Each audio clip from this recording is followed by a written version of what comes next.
Banque et Salina téléphone. Salela misolo na yo na tango nyonso lingi. Na Sarah Banking ezande banque na chombo na yo. Tinda mbongo na yo na bokengeli nyonso ata ofandi na ndako. Consultez solde na yo. Landela ba crédit na yo, sala ba virement bancaire, senga cheke na yo, tope tuna motuna pona kokoso ya lolenge nyonso. Elongo na Sarah Money, biso nyonso tokoti masolo ya banque na chombo na pete nyonso. Afriland First Bank a komiseli biso li benga na ye na téléphone. Ata oza na compte bancaire te, salela mbongo na yo na téléphone na yo na kimia nyonso. Na lisungi ya Sarah Money, okoki kotinda pe kozwa misolo, kosomba crédit na yo ya communication, kofuta mbongo ya biloko sombi, tembe sili. Kende na lombango ko télécharger application na yo Sarah ya Banque Afriland na Google Play to App Store pe kimambango na agence Afriland o ezwami pene sika ofandi po ba activele yo Sarah. Sarah, Banque na biso et longo na biso bipai binso. Afriland First Bank, the pack.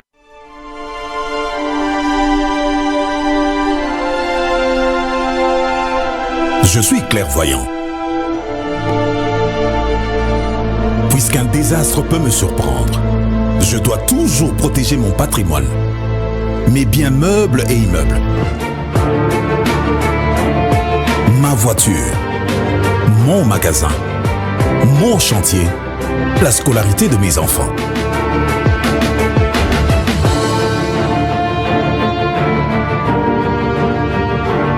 Heureusement, la SONAS a démontré sa capacité à couvrir les risques et à prendre correctement en charge l'assuré, ainsi que toutes les victimes en cas de sinistre. SONAS, symbole national des assurances. Société à Banamboka. SONAS, leader des assurances en République démocratique du Congo. Merci. Mbote Nabino, Balandi Nyonso ya Bosolo na politique officielle. Tokutani sous lelo avec plaisir. Merci pour la confiance, la fidélité. Bozo Lembate, Kopesa na Bosolo na politique comme programme Bosolo na politique officielle, mais Bosolo TV comme la chaîne au cœur des investigations. Le 3 juillet, Dieu voulant, sauf imprévu, nous allons lancer le programme. Mais par rapport à l'activité qui devait avoir lieu à Showbuzz, ça devient difficile avec mesures barrières annoncées par le chef de l'État, pas plus de 20 personnes. Nous sommes en train de réfléchir, mécanismes nous pouvons mettre sur pied justement pour pallier à cette situation. Alors, on va boucler la semaine aujourd'hui parce que généralement, tout travaille à la semaine anglaise. Lundi, mardi, mercredi, jeudi, vendredi, nous sommes là à partir des 11h et 12h30, voire même 13h pour vous accompagner, vous informer, mesdames et messieurs. C'est parti pour Bosolo na politique officielle de ce matin. Fausse alerte, j'aurais appris dans la ville, les gens disent que Alingeti et Jules Ouazali, responsable et à service et à IGF général, serait attaqué par des hommes non autrement identifiés. C'est faux, c'est une fausse information, il n'a pas été attaqué, mais plutôt, selon les informations de ma possession, c'est les directeurs, il y a Ofida, donc c'est lui qui serait même attaqué par des éléments non autrement identifiés. Mais M. Alingeti, après vérification, il se porte très très bien, aucune attaque qui est enregistrée à son égard. Je vais vous prendre les informations du jour. Affaire Bukanga Lonzo. Matata Mpogno n'est toujours pas sorti de l'auberge. Les PG saisit la Cour constitutionnelle. Donc Matata Mpogno, dossier silité. Dossier silité. Matata Mpogno. Basengi lisusu. Demande à lever à immunité. Donc Matata Mpogno basengi lisusu. Demande à lever à immunité. Donc match est silinante. Premier mi-temps, cause à l'organier, mais la deuxième mi-temps, bon, la prolongation. Basengi lisusu demande à lever immunité. Ça va se faire comment? Moi, je donne un petit conseil hein, en tant qu'étudiant en droit. Donc voilà, étudiant en droit. S'il s'avère que Matata Mpogno a toujours protégé dans le niveau ya Sénat, la moindre de choses à faire, même ceux qui PG à Sengi lisusu. Parce que pour le moment, le Sénat est en vacances. Mais ceux qui Sénat sont en vacances, balingaki basenga ngona bureau alingaki ko statuer. Donc ceux qui sénat qui na vacances na minute ceux qui ba komi lisusu lettre bureau ndeka ko statuer pona ko pesa Matata Mpogno na justice ou bien ko bombaye wane kozala bureau. Mais même ceux qui bureau a telemi option mususu pe ezali. Boyo ki professeur Luzolo Bambi. Alors biso ba étudier en droit nous réfléchissons aussi. Il y a possibilité, comme Matata n'est pas le seul accusé dans cette affaire, il y a Bukangalonze, et qu'il y a aussi des co-accusés. Bozwaka ba co-accusé wana bosambisa ba. Soki ba tangi Matata mingi ba charger nyoso ka Matata ka Matata. Soki ezaka yango, finalement Matata va répondre comme un témoin, c'est tout. Et quand il répondra comme un témoin, même s'il refuse de répondre, vous allez juger la flagrance. Mais ceux qui peuvent répondre, caméra yaka lokola témoin. Tshisekedi aux forces vives de Beni. Tant je n'aurais pas réglé ce problème d'insécurité, je n'aurais pas reçu mon mandat. Donc, bateau barossa la bilan en 2023 et chef de l'État, yemo konda lobi soki problème et insécurité à est salamité. À résoudre question wanate pour na mokonzi mboka c'est que a échoué na mandat na ye. C'est que a échoué na mandat na ye. Donc esengeli toyokana na ndenge wana. Banabe Kikaya. Félix Tshisekedi vit un isolement diplomatique et politique qui ne dit pas son nom. Procès 100 jours. L'arrêt n'a pas rencontré les motifs de l'appel. Condamnation de Caméré. La jeunesse de l'UNC Lualaba dénonce un verdict politiquement orienté. Présumé détournement des frais RAM. Un cadre de Vodacom aux arrêts. RDC Justice. Vodacom Congo dénonce l'arrestation de la détention arbitraire d'un de ses hauts cadres dans les dossiers RAM. RDC, nouvel élan de Mouzito invite Bemba à quitter l'Union sacrée pour rejoindre les camps du peuple. RDC, avant-dernière information, les réserves de change culminent à 1,392 milliards de dollars au 14 juin 2021. BCC, bravo pour Tomati Lissoussou. Mais il faut encore travailler. Il reste beaucoup de choses à faire. Enseignement pour terminer. Les salons littéraires Ngongi offrent à la RDC son premier bouquet de livres dédiés à la maternelle. Très bien, on a fini avec la lecture des informations du matin.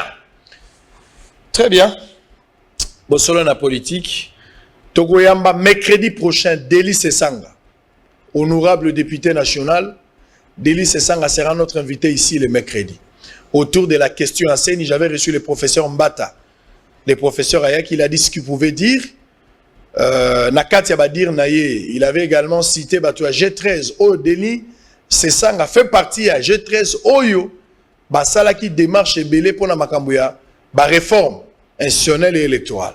Donc, pour ce faire, et Sengelito Yambaye, Botuna Mituna, Nyon sur la Batoua G13, même s'il y a des questions à Batak, Botin ba question Nabino, mercredi, un rendez-vous à ne pas manquer. Topessier mandat d'amener. Obligé, il doit être là le mercredi pour répondre. Namituna, il y a des téléspectateurs. Alors, on va entamer les sujets. J'ai avec moi deux messieurs. Monsieur Bruno Alio et monsieur José Lassida. Baye Ponanini. Baye a droit de réponse. Baye a droit de réponse. Boyebi gouverneur ya Bazou Elo a Utikoleka. Oyo toyambaki ba député miné. Ba député on a ba betaki ba mbodi ya makasi. Ba mbodi wana landami partout. Gouverneur a l'alité, azangi pongi. Gouverneur azangi pena na bomo, ndenge biso na braza to bazangi na bomo. Pona nini? Gouverneur a monique bato wana ba koseli makambo selon ye. Gouverneur a dit bato ngala kansaki ye mo ko ya gouverneur a été. Wazana retraite na zo yebate. Gouverneur aza wapi ezo yebana te place oyo azali. Kasi atindi ba oyo ba ko yebisa. Biso, le kola ezali droit reconnu légalement. Biso to ko boya te to ko pesa bango pe maloba pote bango baloba. Kasi kozanga na wana na kati émission bokozwa exclusivité Augustin Kabouya, secrétaire général à UDPS, à réagir na micro ya Bosolo par rapport ya ba déclaration au UNC sali. Billy Kambale bande kwa UNC bobongisa tige coton po boyoka exclusivité au ndeko Augustin Kabouya sali na kochela bino yango tout au long ya émission TV za radio T. Alors, ndeko José Lassida, mbote na yo. Mbote mingi sango. Nanga mona yo zana ndeko Bruno Alio, mbote na yo. Alors, d'abord, motuna ya liboso pour na bosolo. Boza musika na buta kuna na bazuele. bolanda pe bosolo boni ba impression na bino sango ya bosolo kuna boni. Merci beaucoup Sango. Nakanisi bosolo notoriété nango ezali suja ko démontrer parce que ezali suivi partout, ils ont très bien suivi Nabuta et l'ensemble il y a 6 territoires où ils ont composé Bazouele. Effectivement, le passage à Bandeko comme on introduisait qui, tu as eu réaction de partout. Ce qui revient à dire que Bossolo, la politique, ils ont vraiment très bien suivi et coup de chapeau pour ça. Ndeko Brino, ndenge tozo leka boye, mutu aza na Kampala, aza na Cameroun, aza na Tunisie, mutu aza na Bandai, mutu azo landa biso na Ariwara, ako landa biso ndenge to alia. Et Michel Zoleka en direct partout à travers toute la République, et dans la Congo central, l'Angola, neto leka boto leka en direct na Canal Plus 349 bat bako landa biso. D'abord pour na yo Bosolo, expression na yo pour na Bosolo. Ndeko Sango na félicité yo. Pour Moussala Oyo Kotinango, ils ont au risque mais au lungi. Nazaki na Kampala la fois passée, na Landaki. Et Nazaki na Iziro, na Landio. Nazaki na Poko na territoire dans la base où elle est na Landaki. Et c'est une fierté pour nous. En tout cas, bravo. Tokeni Jusu Bosso, ma casse pour le cancer de monsieur. Très bien. Merci beaucoup. Alors, Yambo te tokota na Maman Ali Kambo. Naropé Sabino d'abord, une petite pause de quelques minutes seulement. On va prendre le tout premier élément. Le président de la République s'est adressé à la population à Butembo le 17 juin 2021. Bao balanda ki yango te na Pessimino Libaku, Boyoka yango, Tozako Zonga. Et en même temps, on peut prendre même remise et reprise entre le gouverneur militaire et les maires de la ville à Goma. Prenons ces deux éléments, Tozako Zonga, ce que Tokota na lisolo na biso. Le pourquoi je vous ai invité aujourd'hui, ou bien pour réclamer droit de réponse aux alliés légales parce que tu as accordé Bino Yango. Ces deux éléments, on va se retrouver tout juste après pour Narokoba. À tout à l'heure.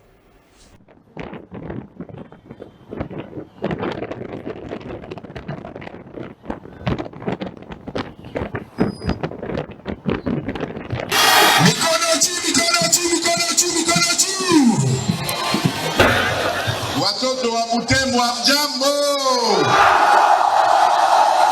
Amjambo.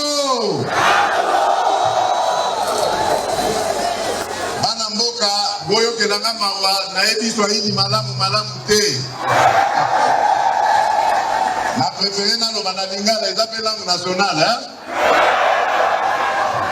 Bana mboka nazane sengo monene. Esengo monene ya koya na mboka Butembo, enfin na ye na Butembo. Esengela kina ya déjà depuis 2018 tango wa campagne tozala kina ndeko na ngai Vital Kamerhe. Malheureusement, on n'avait pas eu le temps koya kotoyo tozongaki tokende Ibunya.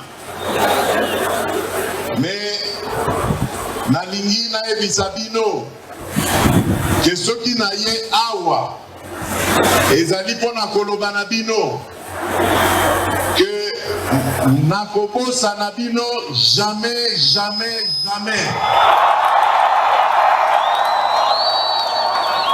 na ye koyebisa banguna ya biso banguna ya ekolo baoyo bazali kobengama ba ADF batika koboma bana mboka Congo tokobundisa bango tina suka tokolemba te soki bango bakanisi ke bakolonga biso bazali komikosa état de siège oyo totie ezali pona konyokola bino te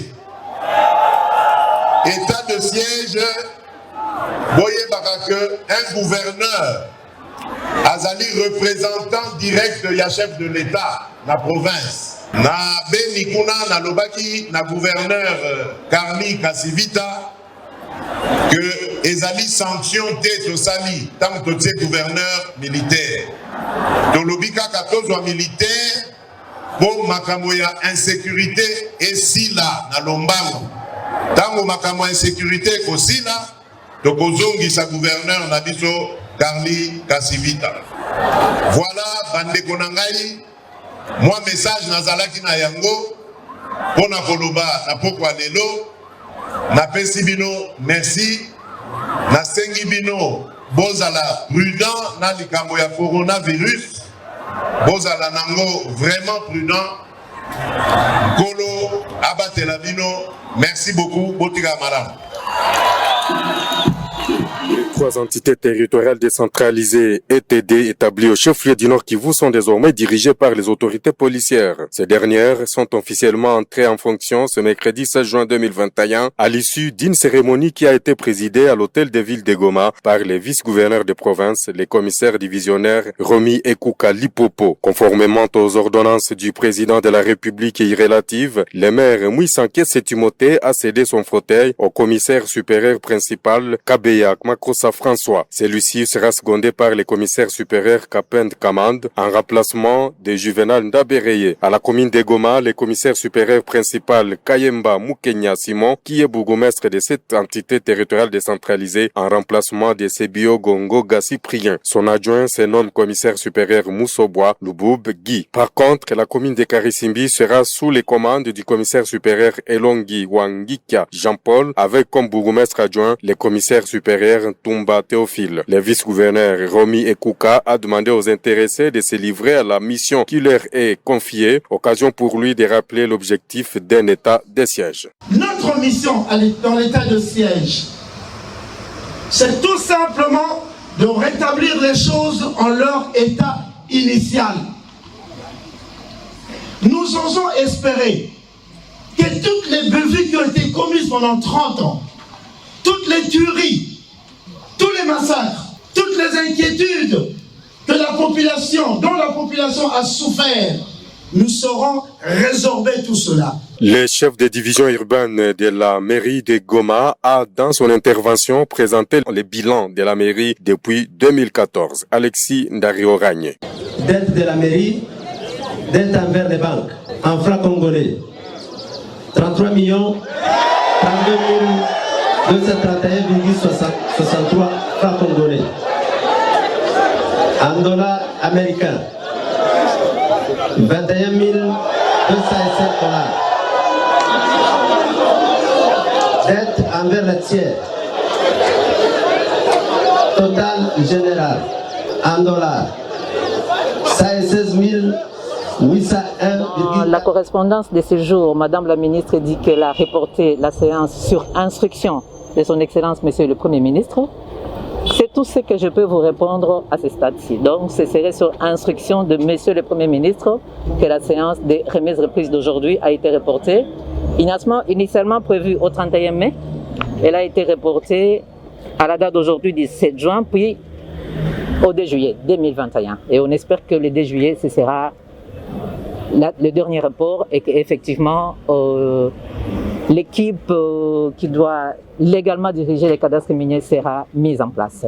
Ce qu'on peut retenir, c'est que je pense qu'il faut rapidement fixer l'opinion sur la situation qui prévaut au cadastre minier. Le président sortant Joseph Kabila avait signé une ordonnance le 27 décembre 2018, mais nommant directeur général du cadastre minier avec un conseil d'administration. Cette ordonnance a été envoyée en bonne et due forme au ministre des Mines, en même temps que d'autres ordonnances signées à la même date dans le secteur des mines. Il y avait une ordonnance pour les cadastres miniers, pour les CSC, pour les SAMAP, pour les services géologiques nationaux et pour les CRM. Je ne sais pas pour quelle raison le ministre des Mines à l'époque a notifié aux 4 autres responsables des services que je viens de citer, les a mis en place et il a mis de côté l'ordonnance me nommant au cadastre minier. Ça, c'est en janvier 2019. Depuis 2019 jusqu'à aujourd'hui, les différents ministres des mines successifs ont gardé cette ordonnance dans leur frigo, je ne sais pas pour quel motif. Ce n'est qu'avec l'arrivée de son Excellence Madame Samba Kalambay que finalement elle a examiné les dossiers, elle a trouvé qu'il y avait des illégalités par rapport au fait qu'on a refusé de me notifier sans motif cette ordonnance et c'est comme ça qu'elle m'a notifié le 26 mai 2021 l'ordonnance me nommant directeur général du cadastre minier. Donc à ce niveau ici, je suis muni et d'une ordonnance présidentielle me nommant directeur général et de la notification. La séance de remise-reprise n'est qu'une formalité qu'on veut bloquer pour rien. Mais je pense que les autorités qui sont en train de me suivre, il faut comprendre qu'il faut à un certain moment qu'on passe effectivement au respect du droit, au respect de la légalité et qu'on puisse permettre au cadastre minier de fonctionner normalement comme les autres services sont en train de fonctionner depuis 2018. Très bien, merci beaucoup à Précieux Mouyoko. On répond. Alors, Ndeko Brino Aliou et Monsieur José Lassida. Oh, bah, comme moi, ma case. Moi, quand ça rose dans la maladie, Lassida. Et l'autre, Eza LA. Eza LET. Très bien. Boye Kosenga, droit de réponse. Na qualité nini, biso kansaki gouverneur yé mokonde ya koya. Bino boye, yo za la qualité nini pour loba na kombo ya gouverneur. Ya bazoué. Merci beaucoup. Sango, Naye Awa, premièrement, son excellence, comme Otunaki, Azawapi, Azawapi, non, son excellence Azali. Azawapi. Aza na Kinshasa. Depuis Aya. Azana. Depuis Aya, et il y a des explications là-dessus. Ça fait combien de temps depuis Azawa? Aya qui depuis consultation. Donc Alexis te 7 mois. Bah explication Ezali. Très bien, il n'y a pas de problème. Oui, na mandat nini. Na pesina no qualité na ngai. Nazali chef de bureau et coordination et représentation parce que na awa na Kinshasa. Dans province, azana bureau de liaison na awa. Et ngane nazo sala office ya coordonnateur, ya bureau, ya liaison. Voilà. Na mandat wana nde ya mandat wana ça dit gouverneur atindi bi apesi non na mandat omoni mandat et kozala soit par le gouverneur soit biso en tant que cabinet nae ba membre nae mais faut dans la bénédiction toyoki que ba saké patron effectivement mais oyo ça les initiatives ya bino mokoto sur instruction du gouverneur de bozo ça la droit de réponse. Awa toye ko répondre na droit de réponse en tant que membre cabinet nae. Très bien. Donc ils ont engagé gouverneur. Toza ba membre ya cabinet. Ils ont engagé gouverneur. Bon, je pense que toza na qualité wana comme bateau bazo travailler na bureau du gouverneur et voilà. Alors, Ndeko Brino, qualité na yezanine. Nazali mukitani Ndeko José. Bino na yeboza bureau moko. Très bien. Très bien. Alors, Ndeko Bruno et Ndeko José. Bazouele. Ndeko peut-être Belema et Sike Kozala par rapport à la potentialité au Bozana. Bino bat bozo gérer, bino bat bozo na pouvoir kuna, bozana cartographie à coin wana. Bazouele zandengenini nombre d'habitants Kozala combien, superficie nango, soko pesa biso ba données démographiques nango. Moto alinga ko makuna akokuta nini nini ya malambo ozala ngo ko profiter na tourisme ya monde mais na avantage à République démocratique du Congo. Oui, Bazouele ezali na nord est, il y a République nord est évidemment, il y a République démocratique du Congo, nord-ouest disons. Azana chef-lieu na Buta comme chef-lieu. Azali Bazouele a composé dans 6 territoires,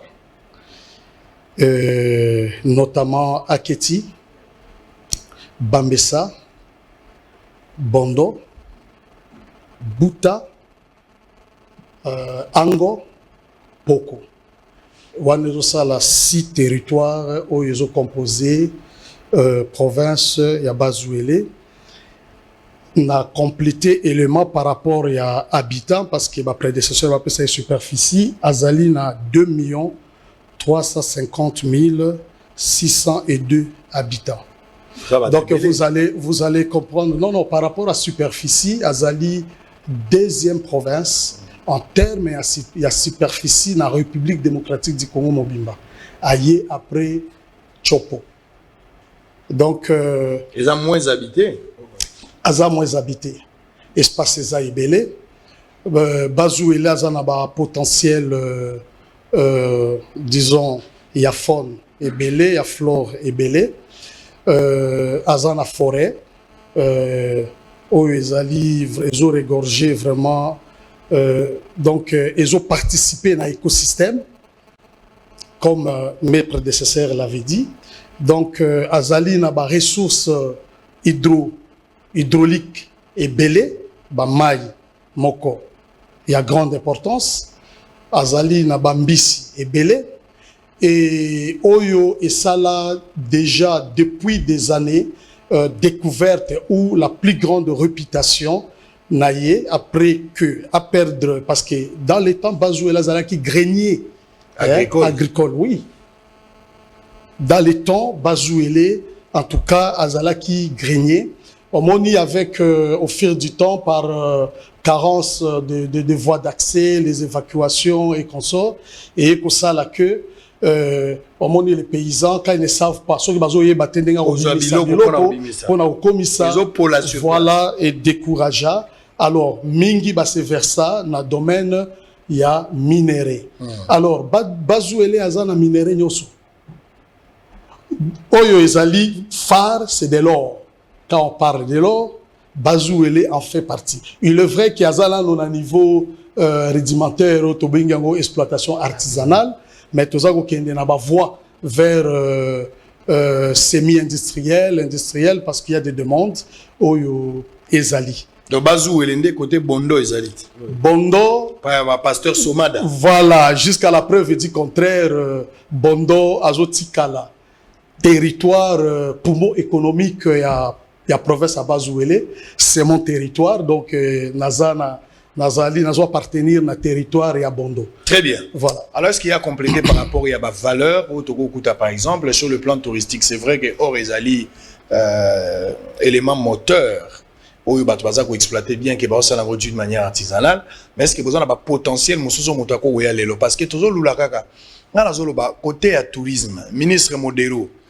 depuis au commis 100 jours na habité hein sur une photo de la combien de temps mais ti siko na yo ki ona noté Modero Ntimba na yo ki yote même na ba initiative officiellement na yo ki ona noté na pesa ki ba idée belé na loba ina bino par exemple ndako ya Etienne Tshisekedi ou bandaki ko vanda et ko appartenir les sous-autés na famille Tshisekedi na logique des choses faut l'état somba ndako wana ndako wana koma ya l'état na kati wana tosali yango ata temple ya démocratie bato nyonso bakufaka ba martyr ya démocratie ba photo na bango na kati ezali ba gardien historique bako kozala pona ko expliquer ka bato o aza tel moto akufaka na circonstance tel ba Rossi Mukendi lamba na ezali bochango na kati mais po moto akota il faut futa parce que ngai na kamwa ki na kei na kasho ya Mandela mais nazo futa $30 pendant que ezaka kasho Mandela alaka na kena Villa Kazi place Mandela tikaka mwasi na ye Winnie Mandela tango bakangaka ye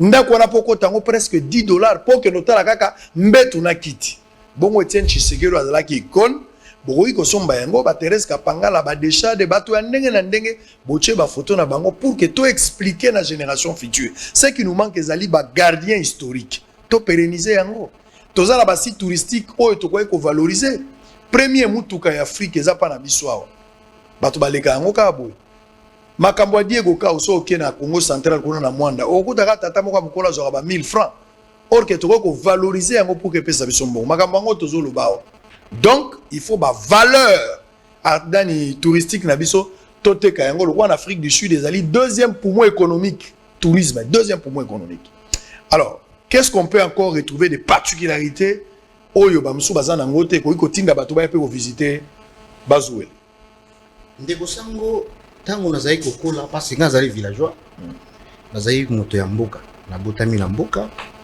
na koli pe na mboka na tangi na mboka na kifungola mayele libanda ngonga tozali bana muke tozali komona ba mutu ka ba touriste zali kokota pa na biso pokuna tozalaki na ba réserve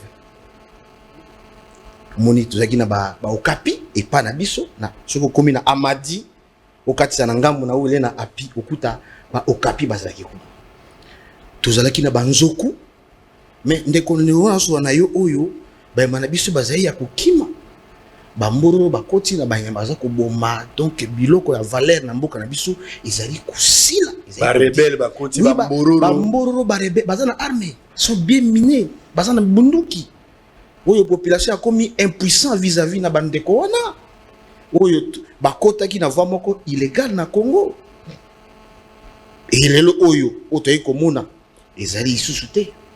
On a kosenga makasi ndenge toyebeta lisolo awa na ministre atala likambo wana azongisa ba valeur oyo ngonga ya kondo Mobutu azalaka ndenge bato bazali kotambola bazokota mboka bapaya kwa kotala babiloko epa na biso kozwa même ba flair oyo na poto ezali te bazo epa na biso. Très bien. Aya. Donc vous avez okapi kuna. Okapi penza ya okapi. Oui. Soko tamboli côté kuna pona okata likambo yango tourisme eza monene bokendo kuta centre ya Afrique, centre ndenge to desinaka carte ya Afrique, le centre nango eza na Otuwele. Okokuta wana Otuwele. Mais toza ta na eloko moko to sala te zaka libanga moko batia wana. Mais yango ndeza centre. Oh, en Afrique du Sud toujours. So ok na Cape Town okuta place moko benga ngo Cape Point. Ezali Kisuka. Donc le tolobaka Kisuka. So vous déranger mon pele. Place Afrique écoute et souki. Mais pourquoi makuna $70 pour que l'otala Kisuka pour mataliko. Mais le centre de l'Afrique est pas na biso. Valeur touristique négligée. Très bien. Alors, parlons maintenant de votre droit de réponse. Tokende tout droit au but. Premier point, le gouverneur Senga Valentin a eu na Bokondi. Akutaki nini oye asali moto akolo bater. Mwana mobali oyo akutaki a tala be oyo asali. Ata to kondima bato te me misala yango. Actuellement, comment se retrouve la province na ndenge ye akutaki na amélioration ya sali, qu'est-ce qu'on peut retenir na actif na ye? Merci beaucoup Sango. Excellence Valatin aye akuti na aye na province Abazuele. Et là, liboso on a pu koloba akuti tokei du point de vue il y a mobilisation des recettes comme bandeko balobaki akutaki ba recette ya province ezalaki na nase à terme ya ba 30 millions à mettre en place mécanisme à assainir le système et puis à écouter il y a un système incitatif oyo soki bato bazali ko sala bon ba fuite zalate bayi bate bon toyebi en Afrique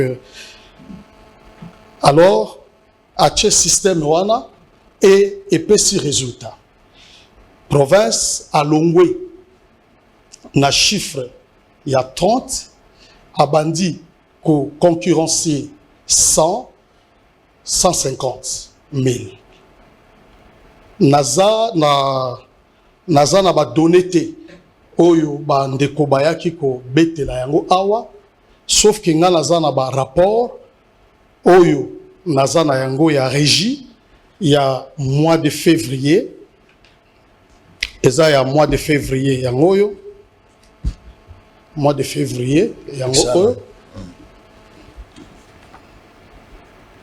rapport mensuel des activités de la DG Rebu, février 2021. Et bon, le binin, na rapport. Na kati rapport wana, ezali kolakisa na suka nango, donc bazo pesa rapport ndenge nini ba mobiliser mbongo, esali nini et nini oyo ezongi epai na province. De ce côté-là, ezali ba innovation oyo ye atie na place. Oyo ezalaki te. Oyo ezalaki te. Alors, par là, nako lakisa comment mécanisme ya opérationnalité ya mbongo wana ndenge nini esalemaka. Parce que on dit que non, le gouverneur a pris, c'est comme si à la Mukakanatongo, mbongo ye baeko tikela ye nandaku et les kanakandenge wanate. Rapport il y a mois de février, ezopesa na mois de mars, ezopesa mbongo ezo nage autour il y a 150 millions. Soki mbongo ekoti ekotaka na régie, ou azali régie, ou azo mobiliser ba moyens. Régie tango ekoti azali na pourcentage oyo province apesa sur 50%. Ndeko José. Oui. Beaucoup tara province na nini. Bosali nini. OK. Tokutaki province à l'entrée province azalaki na déficit ya nzela. Tokutaki projet ya proroute ya kokende Buta kolongwa na Buta kokoma ti na Bondo. Tango excellence aye kokota akuti problème wana ezalaki criant. Ezalaki piloté na cellule des infrastructures. Excellence Valate Senga a mené ma démarche, ma lobbying na niveau Kinshasa. C'est vrai que ezali route nationale, mais ebandaki ko senga lobbying pour que route wana ekoma viable. Excellence akota awa akomi a croisé akutani na bato ya Zengwei et na suka na yango participation salemaki bato wana bafungoli nzela baye ko komisa yango na et qui kosuka na 25 km pour atteindre Bondo pour projet Essilaki. C'est une réalisation. Na moyen il y a gouvernement provincial excellence na du gouvernement il y a Valatin et Bundi et commission nzela ti Bondo. Motuka ekoki kolongwa na Kisangani et komi ti na Bondo sans problème. Bakoki ko tiango pembenité d'autant plus que ezali lobbying na ye et memi yango na résultat. Nakarisi ndeko ya régie azali akoki ko balancer le biso nzela akoki ko balancer le biso bac poto memaki photo ya bac oyo ça fait plus de 30 ans plus de 30 ans okoki ko traverser okuya outi Kisangani outi partout okomi na Bondo o traverser Maïté parce que ça na Maya où elle est. Il faut utiliser des moyens rudimentaires na ba risque belé. Son excellence avec lobbying a koti nager à mobiliser ezalaki na bac o ezaki destiné na Bondo kaka na kati ba lobbying na ye na Kinshasa ba yekola kisaye esika nini bac ezalaki nini oyo etikalaki pour que misala wana ekoma na suka. Excellence à côté partout, à moni ba ministre des infrastructures antérieures, qui à l'heure où nous vous parlons, bac ezali, o ezali wana, et c'est nango et c'est salemaki pour na ko traverser batou désormais bato bakoti ka ba voie ya ba risque ba komi na bac oyo ezali ko sala traverser. C'est-à-dire bosali nzela selon yo bofungoli nzela oui. Et puis deuxièmement boche bac bozo fait partir pe na nzela mais fluvial oui pour nous permettre bato bakatisa bien sûr bosali 2 ans à pouvoir 2 ans et demi il y a l'autorité les biloko mi balé au bosali peu ozobetela tolo yo ka personnalité non naza je suis encore entré à côté. Allez-y tosali na senga Valatin à Koti à rétablir autorité de l'État. Autorité de l'État et se faire sentir. Mais Nabouta nous avons des informations que Nabouta y a de lui-même, il a dit que présence à rebelle et deuxièmement, il y a même l'injustice parce que j'aurais appris que Bakangi même certains membres de la société civile injustement pour la réclamation des droits légaux. Quand vous parlez de l'autorité de l'État, mais il va toujours instrumentaliser l'État. Excusez Sango. Il faut tout clarifier. Tant qu'on a lobby autorité de l'État, n'a pas séquence. Ok. Tokomaki na mboka neti ndeko Brino Alio azolo bapona bambororo. Tension ezalaki entre population na bambororo. Et en plus, il y avait un problème, il y a certains acteurs, il y a société civile. Oyo Olié va remplir mission na bango. Ndenge président de la République lelo na landa qui a sengi na société civile, c'est-à-dire va accompagner l'État pour na clarifier bango ko pesa bango makambo ndenge ezali. Mais contrairement na bazouele, il y a l'aspect de l'instrumentalisation. Instrumentalisation, yoyo société civile na mukolo ya lelo azo sala yango sur le terrain. Laissez-moi nazonga par rapport na makambo oyo lekani na buta. Ndeko sango ngai na zwaki accès na rapport ya service ya sécurité ya province. Qu'est-ce qui s'est passé? Bah, société civile a lancé un civisme fiscal. Ou est légal? Un civisme fiscal est anticonstitutionnel. Non, c'est anticonstitutionnel, mais le Congolais est libre de s'exprimer. Justement. Exactement. Mais je crois que l'expression doit croiser aussi les textes. C'est ça. On ne peut pas, ceux qui ont commis qu'on s'exprimer, au bandit ko longwa, libanda ya mobeko. C'est un problème. Alors, s'exprimer, c'est un droit.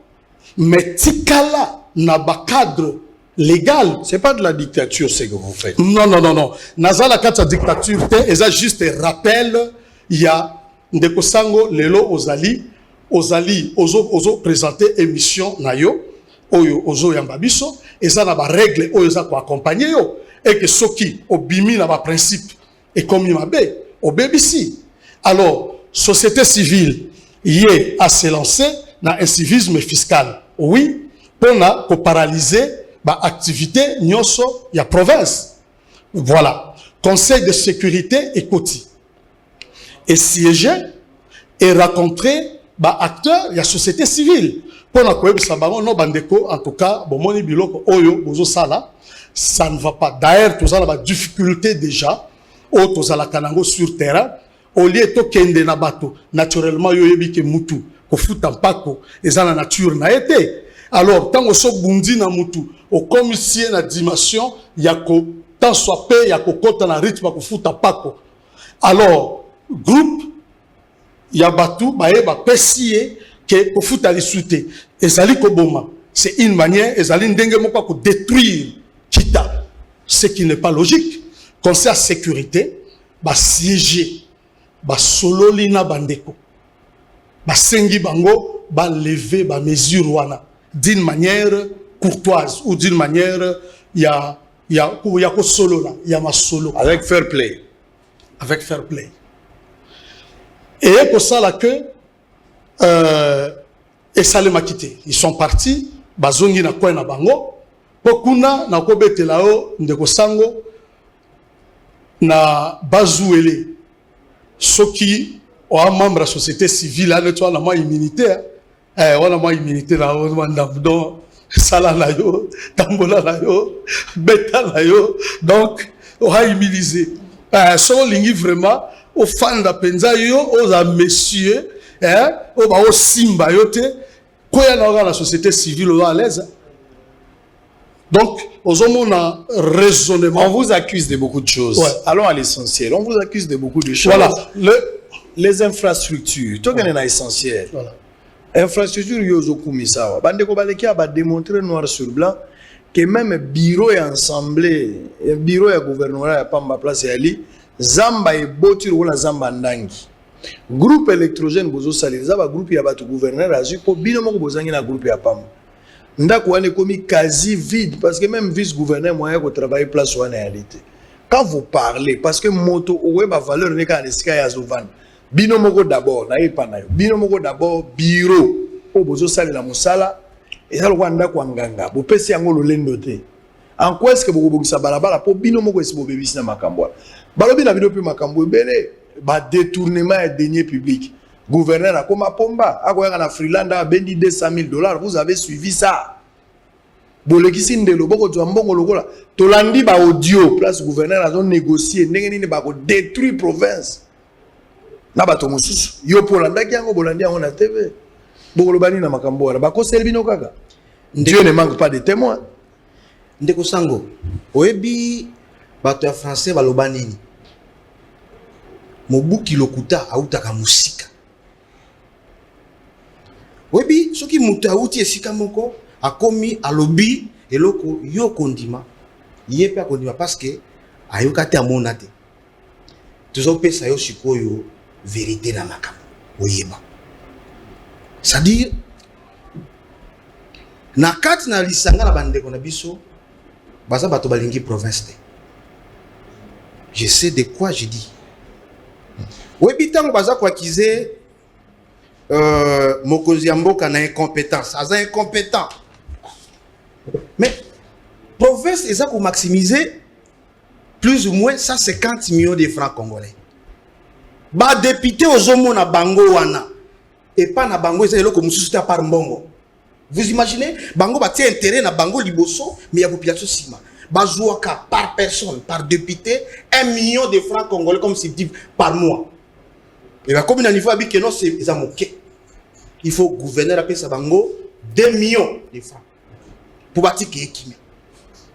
Barambozo, vous avez une preuve. Nazan nango na ba preuve. Vous avez une preuve. Nazan nango na ba preuve, je vous dis. Ça va. Vous avez une preuve, c'est bon. Nazan nango na ba preuve. Oh, bah député. Ba député wana. Gouverneur.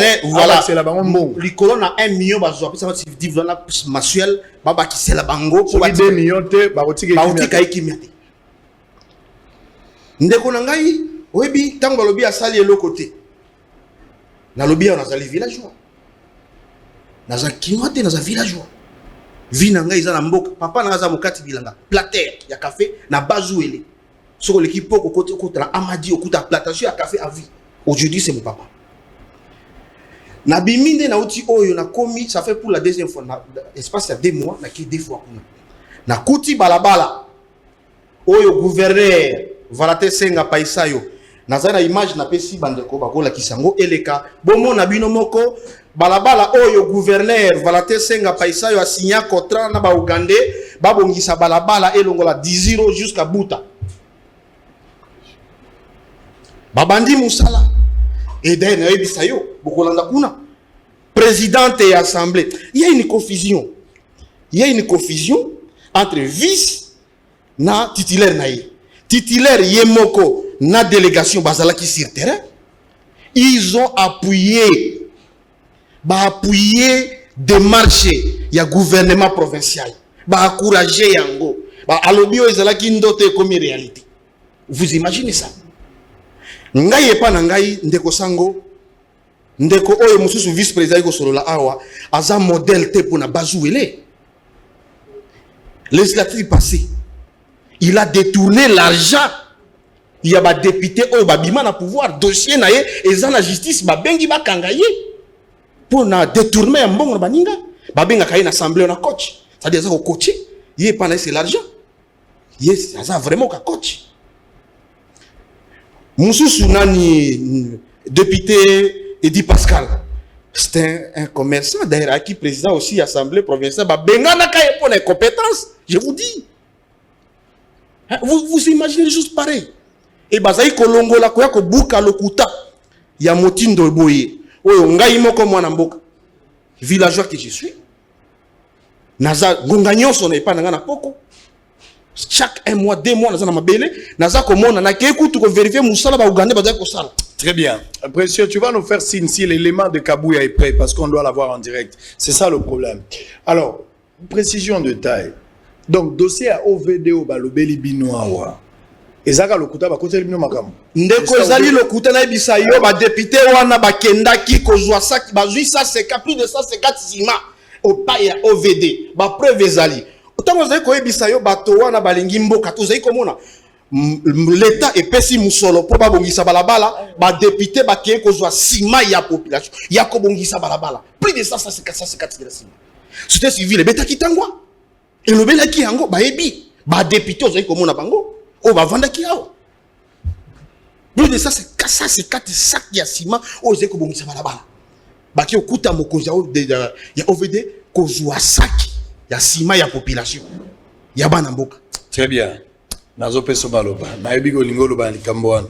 on va prendre d'abord Mbosom Kodia, qui s'est entretenu hier, na représentant des Médecins Sans Frontières. On va prendre cet élément, tous à Zonga. Mais avant cela, on attend que la bino a communiqué. En attendant, monsieur va après cet élément. Communiqué, l'école internationale d'anglais Earthland et au Global Training Center invite les étudiants et les parents qui souhaitent envoyer leurs enfants étudier au Canada, dans la province de l'Ontario, à participer à la réunion d'information qui aura lieu le 19 juin 2021, de 14h juste à 17h30, à la salle Reine de la Paix 5 située au croisement des Huileries et Tombalbaye à Kinshasa, Gombe, référence en diagonale de l'INRB. Cette rencontre sera l'occasion d'aborder les points suivants: étudier au Canada à titre d'étudiant étranger, les conditions d'admission au collège et université, les démarches pour obtenir les visas et les permis d'études, les frais d'études et d'hébergement.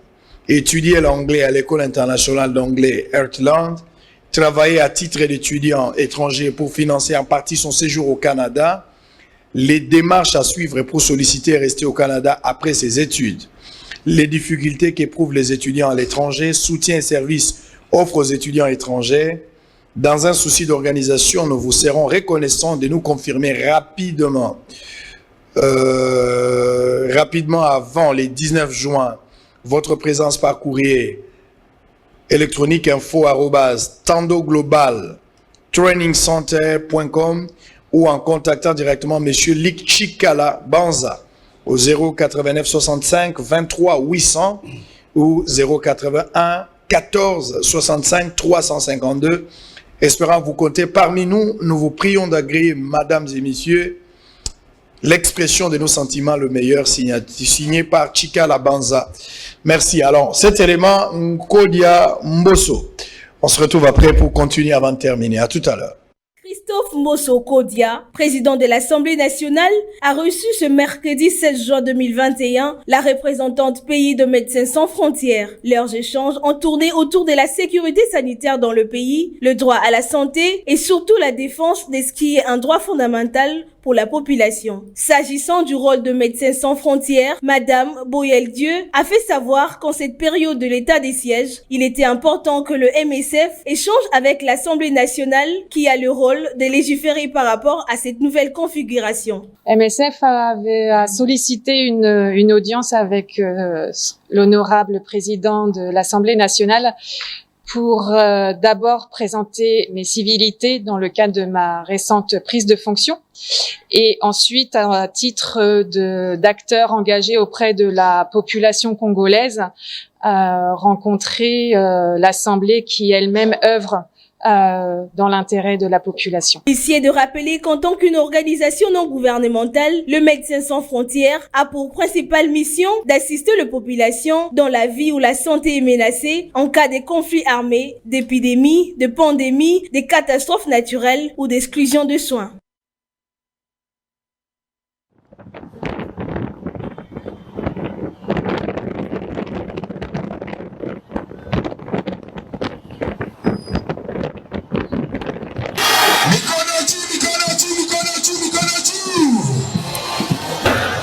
Watoto wa Butembo, amjambo,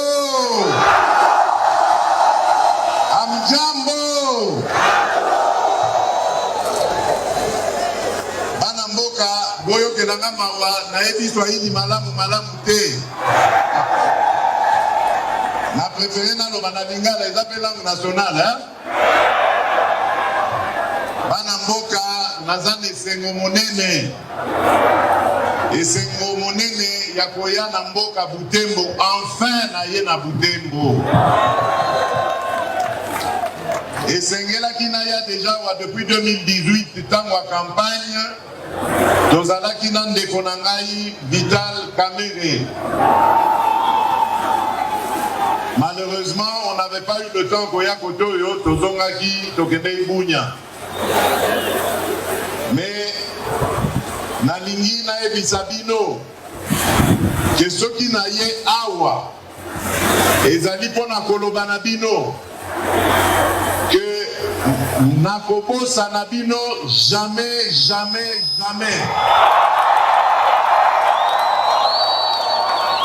na ye koyebisa banguna ya biso banguna ya ekolo baoyo bazali kobengama ba ADF batika kokoma bana mboka Kongo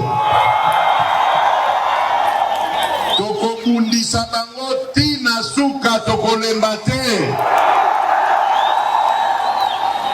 soki bango bakanisi ke bakolonga biso bazali komikosa. État de siège oyo totie ezali pona konyokola bino te. État de siège boyebaka que un gouverneur azali représentant direct ya chef de l'État na province. Na Beni kuna na lobaki na gouverneur Carly Kasivita que ezali sanction te tosali tant que totie gouverneur militaire. Tolobika katozwa militaire pour makambo ya insécurité et sila na lombango. Tango makambo insécurité ko sila tokozongi sa gouverneur na biso Carly Kasivita. Voilà bande konangai moi message nazalaki na yango pona koloba na pokwa lelo na pesi bino merci na sengi bino bozala prudent na likambo ya coronavirus bozala nango vraiment prudent kolo abatela bino merci beaucoup botika madame. Très bien ndeko José petit à petit tozoko manasuka boya ko se plaindre au droit de réponse va penser que va minute moke vous avez toute une émission pour démontrer bande ko na bakuza ki gouverneur na makambo ya makasi ndenga ko manipuler bato na téléphone ko la xalolenge ba ko sala pote ba bendali konda nyonso ana expliquer ki ba audio ezali. Je pense que bato ba ko landa rediffusion ba ko tie la bino yango po boyoka makambo bato balobaki nini yokolo bana batako bango basala ki bino makambo OVD ils ont parlé makambo ya Covid-19 $33 000 ils ont parlé de ça. C'est bien.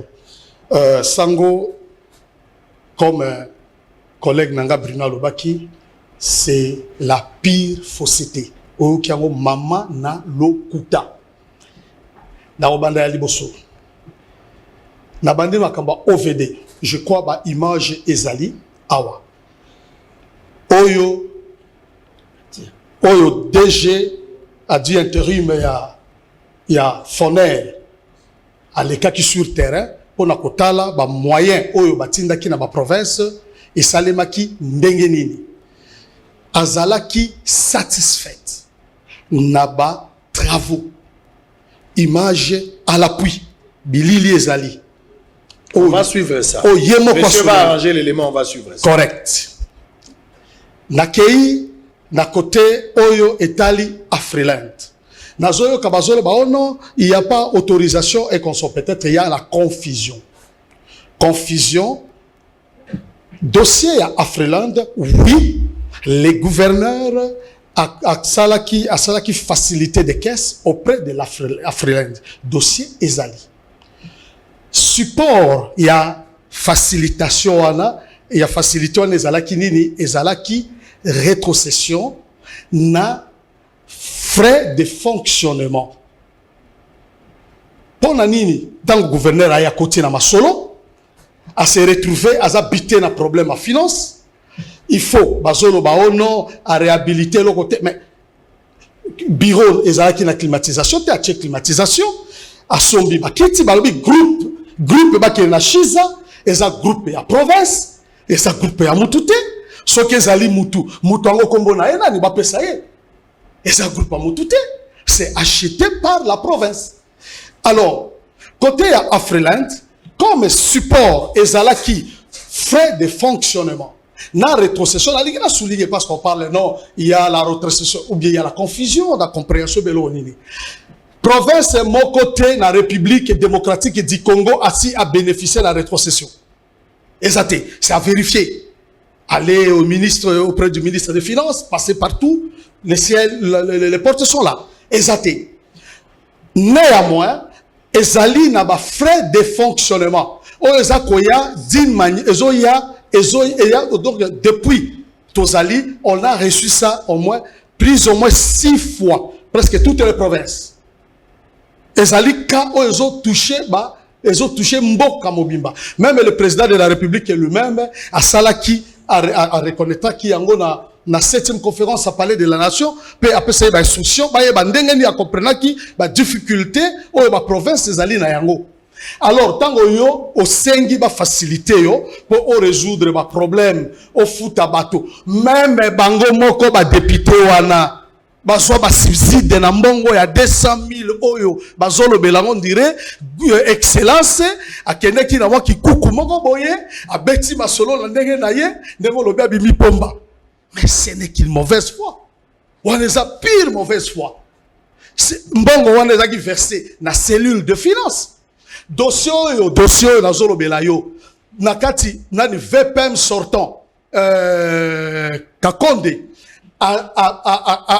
atiaka gouverneur par rapport à l'allégation wana na disposition à service na ye na cabinet na ye, on a produit de preuves tout impli ba présenter ba pesi ba banani ba soubassement ya ba affectation. Non, pour na bango moi na koko comprendre te tango kozwa image awa oko comprendre que bato ba uti libanda félicite na kokiko kena même nazana image ba réalisation ya batu ya Covid ezali sur l'appui sur l'image et que le bateau inspection ya santé le problème est la image té mi solo $33,000 wapi non écoute wana na la question non nazo benga spéculation na benga ngo na économiste na benga ngo wana za ko spéculer na kanisi la bonne manière d'ailleurs 33 millions et dans les $33,000 ezali mbongo moko oyo soki osaleli yango audit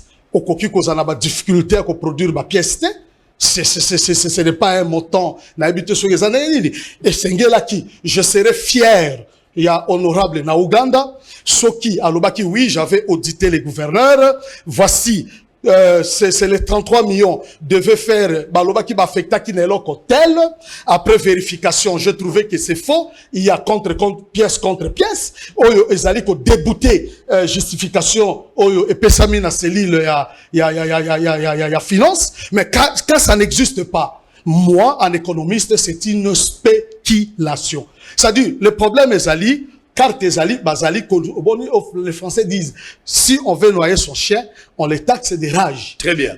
D'ailleurs ba na COP banani ba député on a la COP ya nini gouverneur azali sous gouverneur était gouverneur si ba longola alors auti ko réhabiliter amena cour constitutionnel sigo na minute na tuna ki o question e bandi gouverneur azo sala nini yao te yoka province eza géré na téléphone gouverneur azo sala gouverneur awanda ko na ye avant tout gouverneur a comment il a Kinshasa na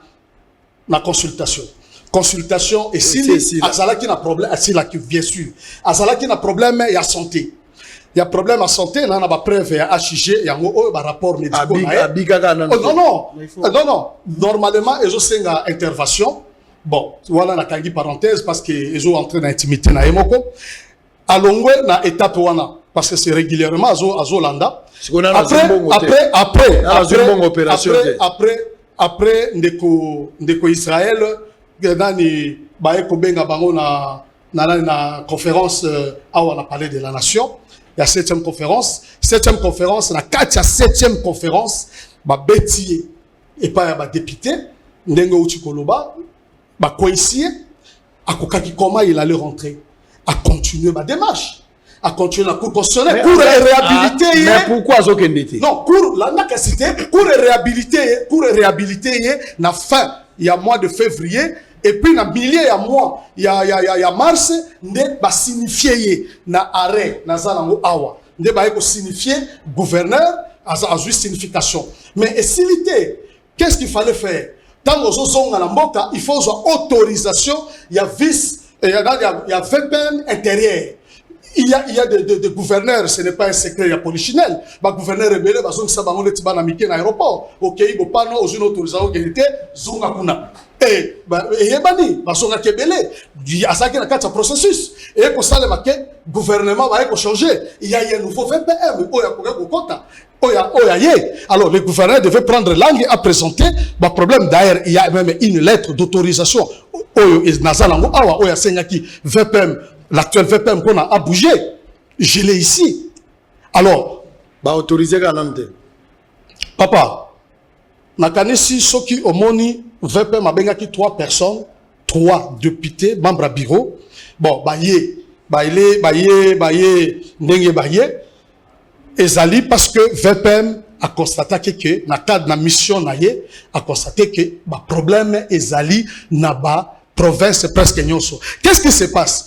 Député provincial au bazako beta gouverneur pour la bango bazako comme si réhabiliter un gouverneur par la cour c'est une humiliation. Alors que c'est pas ça. Bon, qui composait acte. Non, ils ont promis de poursuivre encore. Mais justement, ça c'est leur règle traditionnelle. Il n'y a pas de problème. Silisa to unasu. Ndeko sango na ibisayo ba ndeko na biso ba député wana bazai koteka kibomoto na bango. Vous pouvez imaginer ba signer pacte ya bundoki on a bien bundoki na sujet moko angolais na bino abi boto tongelinga abi so tongelinga ndako les députés ils ont dit quoi botongelinga ndako hôpital boko yo kopesa un sujet angolais prévisali na droit de réserve no tanga kombo bango ba yebi o inaloba ba yebi de quoi moi je parle to kopesa mutu o yo so linga la moulai mukuse to ko voter gouverneur des matchs basama baya c'est pas pour la première fois baya pour la première fois parce que berger na hôtel Béatrice qui l'a soutenu c'est un sujet angolais. Vous imaginez ça? Na complicité na ba sénateur na biso quelques sénateurs je dis bien et quelques députés nationaux il y a biso il y a Bazou ele c'est grave ndekonangai. C'est grave parce que ça avenir ya mboka ya biso des en danger parce que na moni voilà nous vous expliquer gouverneur selon bino bakatela mundelo akozonga sukuna te non gouverneur la balongola mundelo non gouverneur devrait rater siko ba député wana ba bi ke cop na bango ezali bazo siko bandako bazo mbongo deuxième épisode bango ba bi deuxième épisode ka soki azongi boto bambi ya on gouverneur avant na non gouverneur avant dit à ose l'autorisation ministre intérieur après ça y est akita nde ministre abi non vi ba bêtise le kana bazuele non en attendant province des autres monétaires la téléphone non vice-gouverneur vice-gouverneur saliko alors vice les mbongo akuna zo sala azosala musala aza kosala musala sikoyo makambo nyonso elobami na téléphone lisolo wana eza gouverneur te précision ezali eza gouverneur ou pas non audio wana ezali eza voix gouverneur très bien oui mais le problème moi le rôle ndimi que eza gouverneur toko kabwana biso toko kabwana la ligne tolanda na élément ya fourneur tant tozonga yo silisa on va prendre d'abord les éléments précieux s'il vous plaît tolanda élément fourneur tozonga bon conclure comme ça on va terminer avec cette histoire à tout à l'heure. La directrice générale ad intérim du FONER a pris la route nationale 4 Kisangani-Bouta, long de 324 km pour atteindre sa destination, Bouta, chef-lieu de la province d'Ibazouélé. Arrivé à Bouta, la chef du FONER s'est étendue avec le gouverneur de province, Valentin Senga Païsayo, avant de faire une descente sur le terrain dans de différents chantiers de l'OVD. Georgine Seleman a été impressionnée par la qualité des travaux en cours. En général, nous sommes satisfaits avec le travail de l'OVD. Et avec le taux d'exécution que nous venons de voir, les travaux ont suffisamment avancé. Et ça nous permet de dire que prochainement, nous pouvons encore faire mieux pour cette province. Surtout, c'est une province démembrée, une province que, comme le gouverneur m'a dit, 3 ans, ils n'ont reçu aucun financement. Et pour nous, c'est une fierté pour le FONER de dire comme quoi nous avons été le premier à financer cette province. Et vu les travaux, nous sommes satisfaits en général. Moi, je suis contente et mon équipe aussi. Le gouverneur de province s'est réjoui de cette visite du numéro 1 des FONER dans son entité. Valentin Senga exhorte son hôte de continuer à plaider en faveur du Bazouélé auprès du gouvernement central pour son désenclavement total. C'est vraiment un grand plaisir pour nous de recevoir les hautes autorités de FONER qui ont tenu, malgré les conditions très difficiles, à venir chez nous pour voir, palper du doigt les réalités de notre tronçon routier difficile et aussi voir les travaux que nous avions réalisés sur la voirie. Et je crois qu'ils seront nos interprètes. Ils nous aideront à faire le lobbying auprès de la hiérarchie, auprès du gouvernement central pour qu'on nous donne suffisamment de fonds de manière à ce que nous puissions donc aboutir au désenclavement complet de notre province. À 2 mois des travaux de la réhabilitation de la voirie urbaine de la ville de Bouta, les travaux ont atteint sa phase décisive de construction des ouvrages, a souligné Blaise Zouangoudi, directeur provincial de l'OVD Bazouélé. Le FONER va continuer à financer les Bazouélé, a déclaré sa directrice générale ad intérim avant de quitter Bouta pour regagner Kinshasa. On a fini. Maloba Souka, nini bogoloba sikoyo, parce que batebele à Bouta bazobenga un peu en direct. Maramuyo lobi anzela ici au Bouta. Bato alobi salamaka 75 km, bato ba obenga en direct. Nzela mobimesa mité, nzela ezali boso mabe ou 75 km de Bosal. Mais Sango, 30 ans, 101 km. 101 km, il y a réhabilitation. Soki, parce que les travaux ont continué. Soki, au moins, ils ont reconnu qu'il y a quand même 75 km. Pourquoi pas applaudir? Pourquoi pas Kobeka Maboko? D'abord, en tout cas, Tozala qui n'a rien, mais Tozu quand même Mokonzi, Ayena Masolo, Tochaye Maboko, Totindika, Potokende Liboso. Non, mais Mokimote Mamabe. Pourquoi même le problème il y a santé. Inspection, il y a général la santé et au sala et audité mbongo il y a Covid. Oyo balobi gouv adame. Auditeur, inspection et saluer, apprécier gestion. Parce que le système, que ce n'est pas les gouverneurs qui gèrent l'argent. Et c'est là qui comité, il y a gestion, il y a riposte, il y a Covid. Mais ce qui ont un calcul, ils ont masolo et COP. Bana mai, bana COP na bango, o bayebi, nini to loba. Na yebi bana bazou les a en danger. Donc bazlingi ba monnayer province pour accomplir ba dessin na bango ba pour ça. Alors il faut la vigilant. Très bien. Tozo na patriotisme. Tozo na le bano asuka. Ndeko sango nazonga mukesi mavana koya. Webi lisolo ya Afriland Bank. Présidente ya assemblée provinciale na biso asala qui plus de 2 mois awa auprès il y a Afriland Bank qui kolukapé ba défi sa bango 150 hein c'était $200,000 ça c'est comme $200,000 $200,000 au gouverneur azoi. Non c'est pas ça loko la bango mbongo la bango ezoyate ozo ko prendre solo basa difficulté bango pe banque et défi sa bango ce qui moye bana kokata.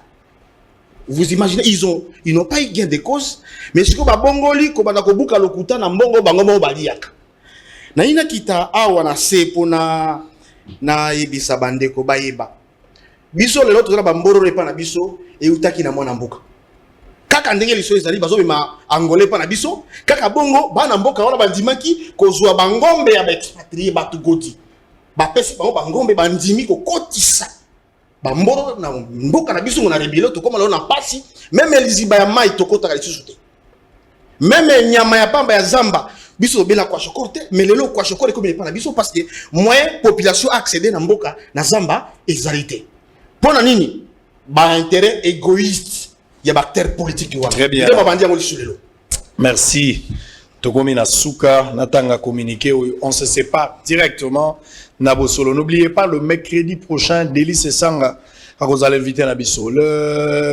l'interview avec Kabouya Augustin, secrétaire général à IDP, ça connaît un petit souci, mais vous allez suivre l'intégralité na Bosolo TV comme nous l'avons promis. En exécution du protocole d'accord signé entre le gouvernement provincial du Haut-Ouélé et les cadastres miniers en date du 9 mars 2018, relatif à l'encadrement de la taxe ou l'impôt sur la superficie des concessions minières de la province du Haut-Ouélé, la Direction générale de recettes du Haut-Ouélé demande aux titulaires de droits miniers et des carrières opérant dans sa juridiction de bien vouloir passer retirer les notes de perception relatives au paiement en déant 8 jours de l'impôt sur la superficie des concessions minières exercées 2019, 2020 et 2021 à son bureau de représentation sur boulevard du 30 juin, numéro 144, référence ministère de la Culture et des Arts. Sauf erreur ou omission de notre part, il s'agit des opérateurs miniers et des carrières ci-après. Imobage SRL, Kagel Isiro, Global Investment Congo SRL, Sanzeta Investment, BMK Construction, Avila Investment SRL, Combined Mining Company SRL, Clément Leta Mbavu, Barrick Gold Congo SRL, Société minière Kimbangiste SRL, Société minière de Moku Beverendi, Société minière de Kilomoto, Société Kin Béton SRL, Nyangara Gold Mining SRL, Navarro Ressources SRL, Maison de l'ordinateur, Lotus Mining SRL, Lonco Ressources Congo SRL, Kagel Somituri, Congo Géologique Galaxy, Giro Goldframe, Devon Ressources SRL, Gold Mining Corporation Nepoko, Global Investment Congo SRL, Investissement et développement immobilier SRL. On termine par Soccer Demi, fait à Kinshasa, à Isiro le 16 juin 2021, le directeur général Théophile Ndopo Mago. Pour tout contact, si les besoins se présentent, vous pouvez le contacter par ce numéro 0421 23 67 407 ou soit 081 62 97 992. On a fini. Blanc, plus blanc que neige, motema na peto, na sukolami mobimba o, na makila mayonkolo. Nguba toli yango na sama ipose o maka likolo. Fin de fin, dossier à Matata, et vous aurez la réponse. Bosolo Sili.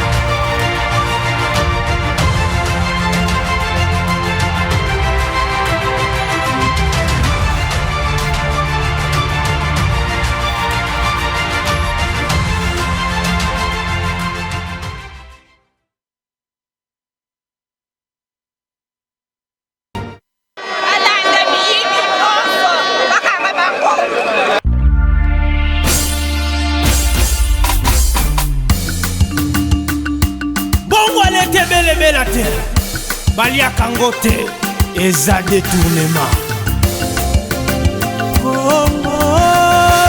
Kongo nemboka Kongo moko yo mokengeli yoba.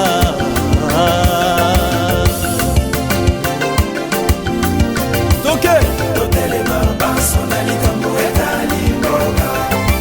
Papa mama bilenge bandeko ifoko denonse makambo etali mboka.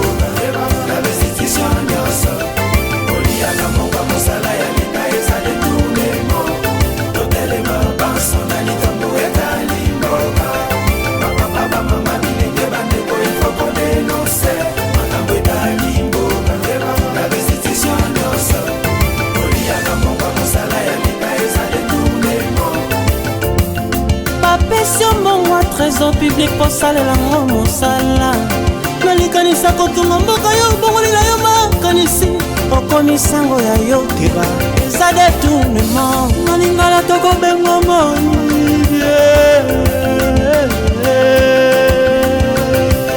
totelema banso na likambo etali mboka papa mama bilenge bandeko ifo kodenonse makambo etali mboka na restitution nyonso.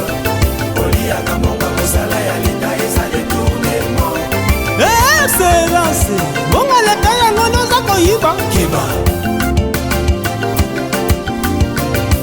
Yoga bozo boma mboga moge moge sale sava. Mbonga mosala ya leta ya poche note.